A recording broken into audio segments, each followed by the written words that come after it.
என்ன அப்படின்னா, இவ்வளவு வருடங்கள் கடந்தும் நமக்கு எந்த ஒரு பதிலுமே எம்டி அவர்கள்ட்ட இருந்தும் சரி, எந்த நீதிமன்றம், எந்த காவல்துறை நமது கம்பெனியினுடைய எம்டியை கைது செஞ்சு விசாரணைக்கு அழைத்தாங்களோ, அவர்களிடம் இருந்தும் எந்த ஒரு தகவலுமே இல்லையே. கம்பெனி இப்போ எந்த நிலைமையில் இருக்குது, விசாரணை எந்த நிலைமையில் இருக்குதுங்கிறது கூட நம்ம யாருக்குமே தெரியறது கிடையாது. நிறைய இந்த மாதிரியான வழக்குகள் கம்பெனி மீது மட்டுமல்ல, தனிப்பட்ட நபர்கள்ட்ட கூட விசாரணை நடந்து கொண்டு தான் இருக்குது. பல வருடங்கள் ஆகியும் கூட சில வழக்குகளுக்கு தீர்ப்பு வராமையும் இருக்குது.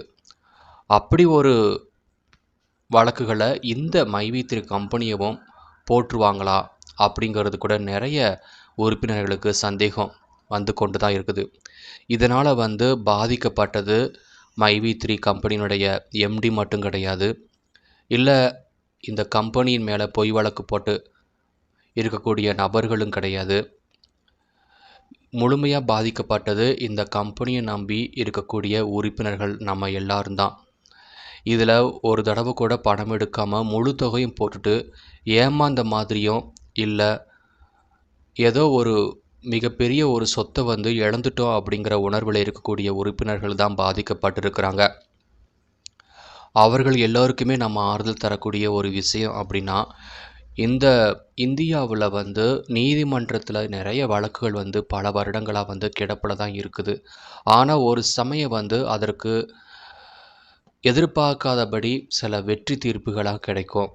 அந்த மாதிரி நமது கம்பெனிக்கு கண்டிப்பாக நல்ல தீர்ப்பு உறுப்பினர்கள் சாதகமாக அமையும் அப்படிங்கிறது நிறைய பேருடைய கருத்தாக இருக்குது.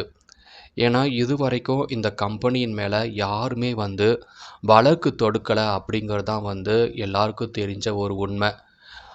இன்ற வரைக்கும் வரக்கூடிய வழக்குகள் எல்லாமே பொய் வழக்காகவும், மேலும் இந்த வழக்கை நிறைய பொய் சாட்சிகள் கட்டப்பட்டிருக்கக்கூடிய வழக்குகள் தான் இருக்கே தவிர, இதனால் நேரடியாக பாதிக்கப்பட்டவங்க யாருமே கிடையாது. இன்னும் இந்த கம்பெனி மீண்டும் வரணும் அப்படிங்கிறதா எல்லாருடைய பிரார்த்தனையாக இருக்குது. நம்ம எப்படியும் நம்புகிற மாதிரி எம்டி அவர்கள் கண்டிப்பாக நம்ம எல்லாருக்குமே பதில் சொல்ல தான் போகிறாரு. அது எப்படிப்பட்ட பதிலாக இருந்தாலும் சரி, அவர் தான் நமக்கு எல்லாம் பதில் சொல்லணும்.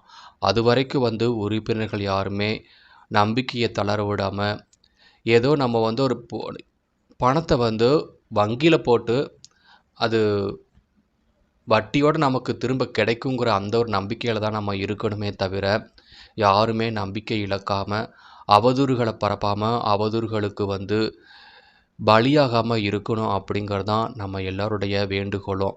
அதனால் ஏதாவது ஒரு நாள், யாருமே எதிர்பார்க்காத ஒரு நாள் கண்டிப்பாக எம்டி அவர்கள் நம்ம எல்லாருக்குமே தனது ஊடகத்தின் வழியாக கண்டிப்பாக நமக்கு பேசுவார்.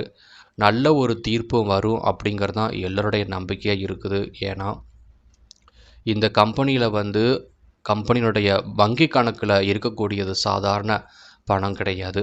பல கோடி மதிப்புள்ள பணங்கள் தான் இருக்குது. அது எல்லாமே இந்த கம்பெனியில் சேர்ந்த ஒவ்வொரு உறுப்பினர்களுக்கு தான் சொந்தம். அதை யாருமே சொந்தம் கொண்டாட முடியாது.